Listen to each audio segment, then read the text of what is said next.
gracias por su preferencia. Buenos días, usted recién se levanta, se pega la señal de TV Perú.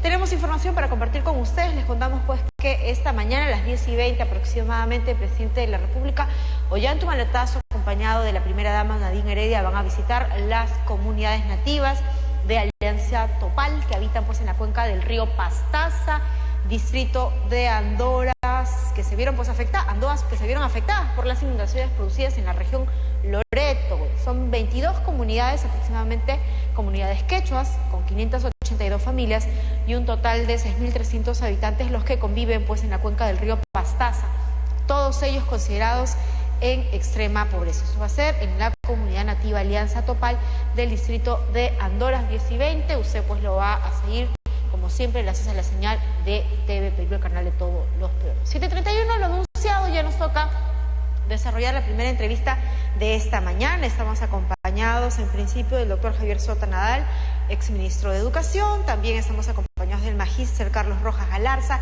decano de Colegios Profesores de Lima, y también pues de René Ramírez, secretario general del Sindicato Unitario de Trabajadores en Educación del Perú, SUTEP. Buenos días con los tres, muchas gracias por acompañarnos. Y en principio, bueno, pues conversamos incluso con el señor Ramírez hace algunos días en relación pues a esta protesta que se habían realizado y que se realiza en algunos sectores del interior de nuestro país por una facción del SUTEP, a la cual en esos momentos pues no estaba ligado precisamente o muy declarado ligado al Movadef. Ahora ya la Procuraduría Antiterrorismo ya hizo la denuncia pertinente. Exministro. Bueno, la cuestión es que una democracia o una democracia con sustancia se realiza cuando hay movimientos sindicales y se respeta al movimiento sindical. Y eso ha ocurrido siempre, y esa es la relación que ha tenido el Ministerio de siempre con el SUTEP, que representa al Magisterio Nacional.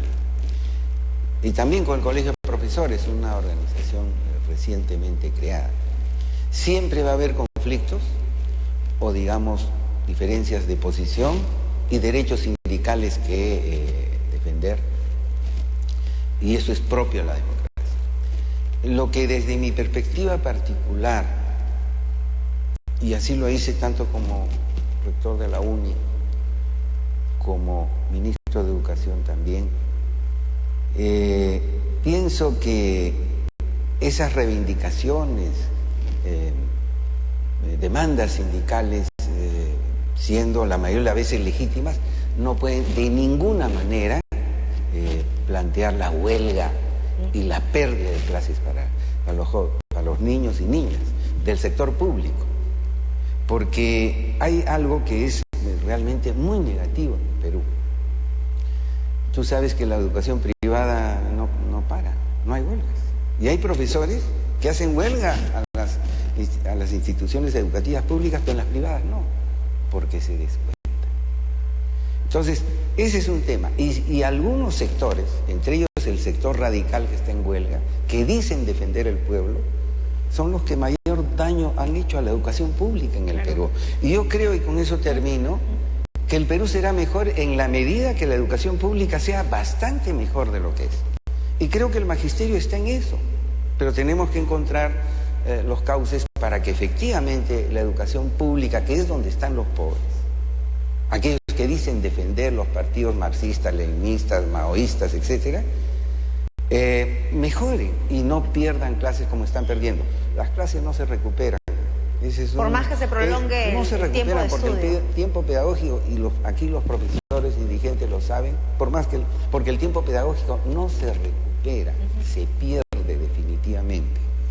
Esa es la razón por la cual he aceptado esta invitación, y me satisface mucho estar con dirigentes del magisterio en este momento para hablar sobre esos temas, pero creo que el magisterio en general tiene que ser reivindicado en el Perú. Claro, y en ese sentido, señor Rojas, ¿qué se hace cuando de repente esta facción del SUTEP, pues, atendiendo demandas justas que son pues los reclamos de los profesores, se aprovechan precisamente de esas necesidades para llamar de repente y levantarse con ideologías violentistas, ¿no? Sabemos que ese es el brazo legal del Movadef.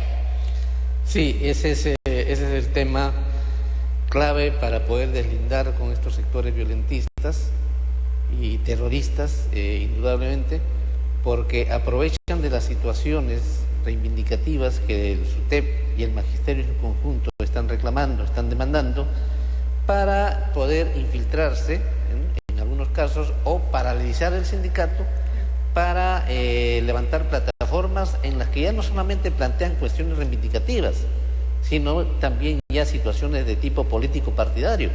Como hemos visto, el MOADEF está planteando, ¿no?, la liberación de todos los presos políticos, incluidos Fujimori, incluidos el cabecilla Abimael Guzmán. A quien le denomina preso político incluso. Claro, preso político y cabeza del terrorismo. Claro.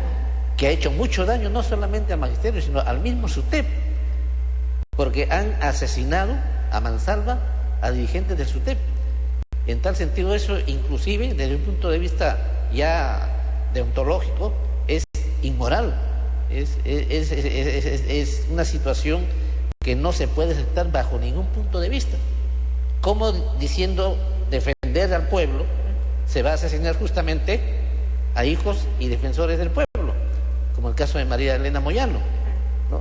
En ese sentido, nosotros creemos que tenemos que deslindar frente a esa situación, para que el pueblo no lo confundan de que dentro del SUTEP hay gente violentista que está precisamente enarbolando situaciones que no son ciertas, como el caso de la plataforma que está, el CONARE, que es prácticamente una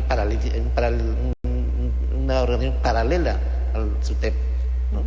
Pero la existencia precisamente pues no de estas facciones nos hacen pensar, ¿no?, a los que somos ajenos pues a este sector de educación, qué es lo que está pasando con este sindicato unitario de trabajadores de la educación de nuestro país.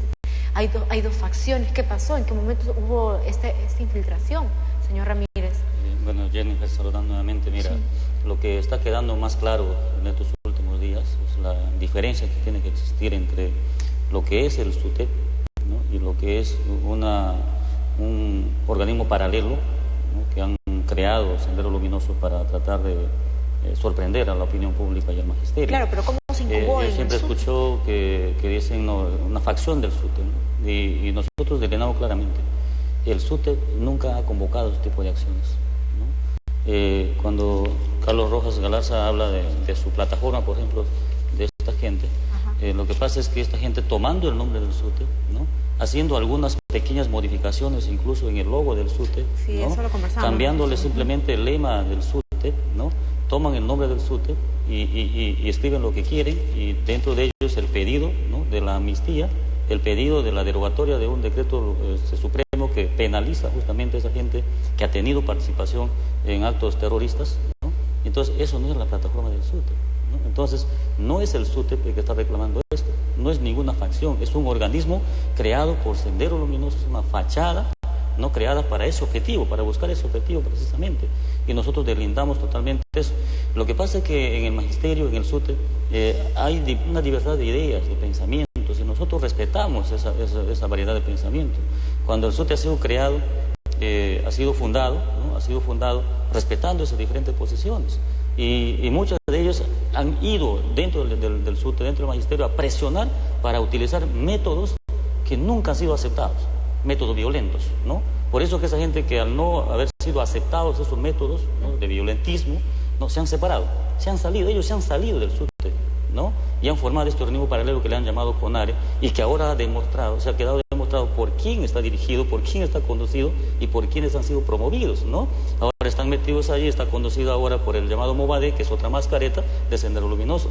No deja de estar detrás de toda esta conducción de Sendero Luminoso, ¿no? Ese es el problema, ¿no? Y que eso estos últimos días ha quedado bien claro ya en la población, la diferencia que existe. Nosotros como SUTEP, ¿no?, como representante del magisterio, que organizamos a los maestros que deben estar al frente de los estudiantes, ¿no?, que tenemos la responsabilidad de conducir esa formación que los niños necesitan, de moldear su personalidad correcta y adecuada para convertirlos en ciudadanos útiles a la patria.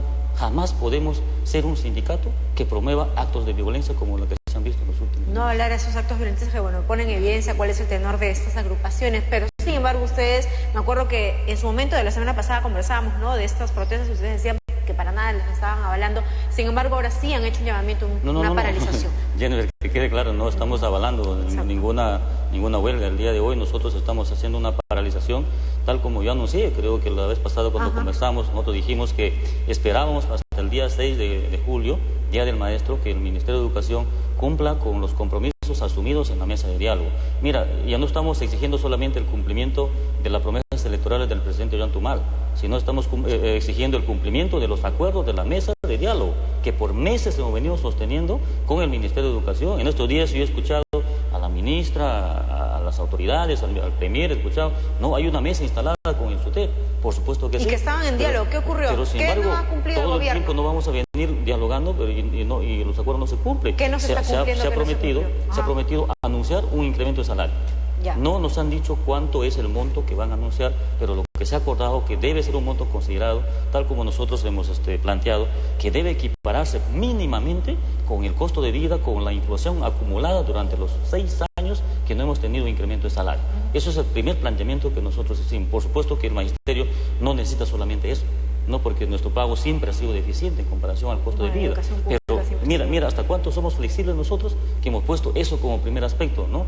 Que se equipare la remuneración docente al costo de vida, a la inflación acumulada durante los 6 años, que se calcula como índice general, que es el 15% de la inflación acumulada, aunque en algunas regiones es incluso superior al 30%, ¿no? Luego, el compromiso de gestionar por parte del Ministerio de Educación un crédito suplementario para que se pueda ya empezar a cumplir con el pago, tal como señala la ley, de un beneficio tan importante que por año no nos han venido pagando, como es el 30% por preparación de clase, ¿no? Eso y los otros derechos de luto y sepelio, de cumplimiento de tiempo de servicio, todo eso que es un tema netamente económico, ¿no? Por ahí de repente la gente pensará que nosotros estamos metidos solamente en una lucha económica, ¿no? Como por ahí nos han estado calificando, ustedes están haciendo una lucha economicista, pero sin embargo el magisterio necesita en este momento que se mejore su remuneración para que se dedique enteramente a la enseñanza de los niños. Claro, y quedaba claro, ¿no? El hecho de que ustedes no se oponían a la carrera pública magisterial, pero ¿qué ocurrió? Lo que no me queda claro, señor Ramírez, es, recuerdo el día, incluso el mismo viernes 6 de julio, la ministra de Educación salió y dijo, bueno, sí, continúan las mesas de diálogo, es por eso que no se está dando ningún tipo de paralización. El compromiso era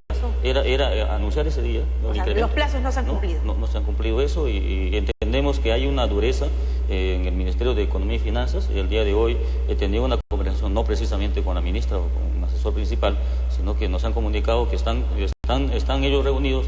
Hay una traba todavía en el Ministerio de Economía y Finanzas, ¿no? Esperamos que el día de hoy hay una reunión, me parece, en el Ministerio de Economía y Finanzas. Esperamos que el día de hoy se pueda resolver ya este tema y se cumpla ya con los acuerdos que hemos venido sosteniendo en la mesa. Claro, justo pedido.